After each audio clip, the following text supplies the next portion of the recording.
Happy Monday from Destin, Florida. I'm supposed to be down there, and I will be later today, all today. But first, we got to talk about some OU softball because the transfer portal never stops. And we got Go Boomer number 2 on Sunday afternoon. Had to wait a few hours, but now we know that is Abby Dayton of the University of Utah. One of the earlier names that was thrown out as a possibility for OU in the transfer portal. So what is OU getting with Abby Dayton? Well, a couple of things that stand out to me immediately. Really good hitter. Knows how to get on base. Pac-12 hitting champ from a year ago. So, of course, she can hit .444 in the regular season for the Utes. I mean, that's fantastic. You're talking about a player that led the conference in batting average, again, the Pac-12 hitting champ. You're talking about someone who's a 2-time All Pac-12 first-team player. This is a really good get, a very solid get for OU. Obviously, the average stands out, but the speed at the plate, speed in the outfield. You're getting a lot of speed when we're talking about Abby Dayton here. In her Utah career, .405 average, so she's played 2 years at Utah. That's pretty good. I mean, you're hitting over 400 your first 2 years, freshman and sophomore years, playing big-time college softball. Obviously, she's very capable of finding her way in the OU lineup next year. 44 RBIs in her career, 19 stolen bases. That goes back to the speed that I was just mentioning here. Last season, that .444 regular season average, I mean, that stands out, and that's hard not to bring up multiple times. 28 RBIs, just 2 home runs in her career. And I don't hate that. You know, we're just so used to seeing OU with so many big boppers in the lineup, hitting so many home runs. And she's capable of hitting balls over the wall for sure, but there's nothing wrong with someone who can maybe slap a little bit, hit for average. They're really tough to deal with. Once they get on first base, second base, they're a terror on the base paths. So I really like this get for OU with Abby Dayton, and I think that she could immediately potentially be your starting center fielder next year. And not that anything's given, even for these portal players. And this kind of speaks to the overall depth of the program is, okay, yeah, you're 2-time All Pac-12 first team. And what was she last year? She was also a third-team All-American. Those are great. Those are impressive accolades. She'll have one of the more impressive resumes, as the team sits right now, of any player on next year's team. But here's the thing. It doesn't matter what you did previously. It matters what you do once you get on campus. So Abby Dayton, just like everyone else, whether you were on the team last year that won a national championship, whether you're an incoming freshman, whether you're a big-time transfer portal player, you got to earn it. So there are a lot of spots where Abby Dayton would immediately be at the top of the order. She's your starting center fielder. Go ahead and pencil that in the lineup. But Abby Dayton's going to have to earn it. And I think that she is a good enough player to be an everyday player in this lineup for Utah. But again, it's not a given whatsoever. But be excited about this because, yes, she'll have to earn it like I'm telling you. She's more than capable of being that type of player. And your freshman and sophomore years, you make that big of an impact. What can you do at Oklahoma when you have other really good players around you as well? I like this part of it as well. Native of Riverside, California, Norco High School. Anyone else know who's from Norco High School? Anyone? Anyone? Did I hear a Kinsey Hansen from the back? That is correct. Norco High School has, what are the NCHS National Championship High School is what I saw someone on Twitter last night saying, which I like that. So Norco High School's been very kind to you previously, and let's hope it continues to be kind to the OU softball team. But really good center fielder here. And I mostly talked about what she can do offensively, but there's some clips out on social media and some of those that you've probably already seen. She ain't Jada, because no one's Jada Coleman, and I would never put the expectations on Abby Dayton or anyone else that she's even going to remotely take the place of Jada Coleman. But she's a really good defensive center fielder. It's hard to expect anyone to rob as many home run balls as Jada did throughout her career, but if she is indeed the starting center fielder next year or anywhere in the outfield, very, very capable defensively. A lot to like here. 2 years of eligibility left. That's what Abby Dayton is going to have. So just to kind of recap what you've gotten so far in the transfer portal, and I talked about it on Friday night, did a live show. I think you got North Carolina's best hitter, and a hitter that had one of the best seasons in North Carolina history. That was your first ad via the transfer portal.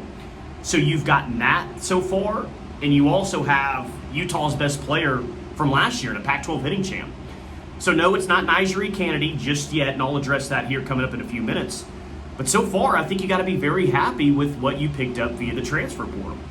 And yes, this freshman class is elite and has a chance to be legendary. They got to prove a lot of things first, but they've got a real chance to do something special here and some returning players.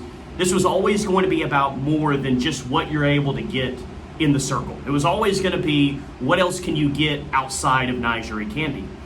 You needed some experience. You needed some experience behind the plate. You got that. You need some experience in the outfield. You've gotten that. So I think OU's probably going to add 3 more players. Rumors are a couple of those, maybe one coming to you from a school in the Big 12. Heard that rumor yesterday. I'll kind of hint that a little bit more. But I think overall, so far, 2 players in, you get the best player that North Carolina had last year and the best player that Utah had last year, and one of the best hitters the Pac-12 had to offer. That's a pretty good start to things. That's a very good start to things for sure.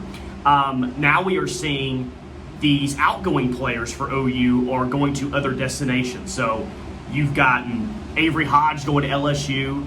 You got S.J. Guerin going to Auburn. And you got Quincy Lilio going to South Carolina.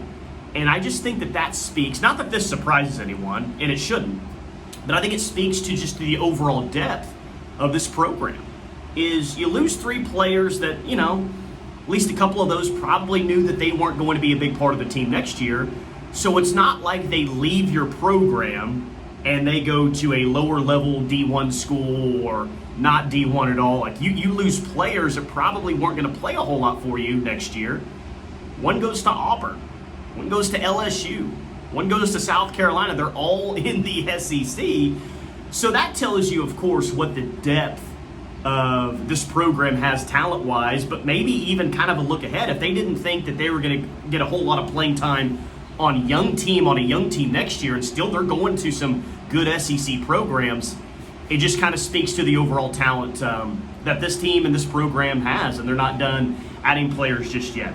On the NiJaree Canady front, I'm recording Monday, I think it's like 8:30, 9 a.m. right now. As of yesterday, as of Sunday night, the confidence that I keep hearing is very high for OU and NiJaree Canady. And not just people who cover the sport, there's a lot of confidence there as well. But it sounds like inside the program, there's a whole lot of confidence as of Sunday night when it comes to NiJaree Canady. And we know that can change because the NIL situation could be wild with this one, and someone can throw out a crazy offer and things can change that quickly. But it sounds like whether you talk to reporters nationally, reporters locally, or just try to kind of, peek into what's going on, inside the offices there at OU, sounds like they feel very confident they're going to be able to get NiJaree Canady. And it goes without saying, that would just be such a massive thing in the circle. Talked about it so much over the course of the past week. Does that make OU the national championship frontrunner? I think in some people's minds it would. Now, I continue to say, and I believe, that I think OU is going to be good with or without NiJaree Canady, but you can't deny adding the National Player of the Year. It's going to help your softball team next year. And they'll be good even without NiJaree Canady, but you add the National Player of the Year, and she's got 2 years of eligibility, you'll have a chance to do something really, really special in the circle. I love Kirsten Deal. I love Peyton Monticelli, and I've got high expectations for those players next year, but she's the best player in the transfer portal for a reason. And the confidence level as of right now is that OU feels confident. OU feels good about where they're at with Canady. Let's hope that continues to be the case. I also heard another rumor on Sunday night that maybe another portal player that you're going to get is a familiar name in the Big 12, and maybe even a name that had some success against you last year in the Big 12 as well. So we'll see. I'm sure some more Go Boomer tweets throughout this week. Hopefully, it's a Monday morning. Hopefully we get one Monday afternoon and the excitement continues to roll on here. But additions will continue to be made. And I think this team as is right now is one of the top 3, one of the top 5, maybe the best overall roster. We'll see. There's a long way to go. But again, I think you got to be happy with where things are at right now. At least I say that. What do you guys think? Drop in the comments kind of how you think OU is faring so far in the transfer portal. Let me know what you think about OU's chances with NiJaree Canady. I keep getting comments on the page of, well, come on, dude. She's going to Texas. Look, I can't tell you for 100% certainty she's not going to Texas. The only thing that I can do is tell you that I'm hearing way more about Oklahoma than I'm hearing about Texas. And Texas was always thought to be a player in this thing. A&M was thought to be a player. LSU, Florida, Some others, even UCLA has been thrown out, and I can't deny those. Again, I'm not saying for 100% certainty that NiJaree Canady is coming to Oklahoma. The only thing I'm saying is there's a lot of confidence inside that building right now, and for people that are following this one, that OU's sitting in a very good spot right now with NiJaree Canady. Will we find that answer out this week? It could even extend into next week, maybe the week after. I mean, it doesn't seem like there's necessarily a clear timeline as to where things are at right now, but for what it's worth, OU's still in a very good shape right now. All right, appreciate you guys as always. I know it's not the best audio levels. I didn't bring my microphone. I'm even using my iPhone right now to shoot this, but come on, you got the beach in the background. It's just like you guys are basically at the beach today. But as always, I appreciate all of the comments, all the likes, all the views, everything. Thank you. This channel has grown significantly over the past month, and it's because of you guys and your passion for Oklahoma softball. I'm around a lot of SEC fans right now. I think I've seen every SEC fan base since I've been here on Saturday, and everyone respects the game that OU softball has. How could you not? LSU fans respect it. Tennessee fans respect it as well. It's a softball school, man, and yes, football is the most popular, I think, nationwide when you see that interlocking OU, but softball's pretty popular right now. I mean, you come out to the panhandle of Florida, I'm wearing an OU cap around, and a lot of people are saying like, oh, that OU softball team, huh? I'm like, yeah, that OU softball team, 4 consecutive national championships. Gonna make it 5 consecutive national championships, hopefully next year. But Abby Dayton, University of Utah, 2 years of eligibility remaining. Speed, speed, speed. Abby Dayton got speed. She can get on base. She can defend out in the outfield. I think she can play multiple positions as well. So very excited about the addition of Abby Dayton, and maybe you'll get another Pac-12 player by the time it's all said and done. Who knows? Hopefully that can be the case, and you can really continue to start rolling here in the transfer portal. All right, that'll do it for me. Maybe I'll talk to you later this week. If there's another Go Boomer tweet, I'm going to be talking to you later this week.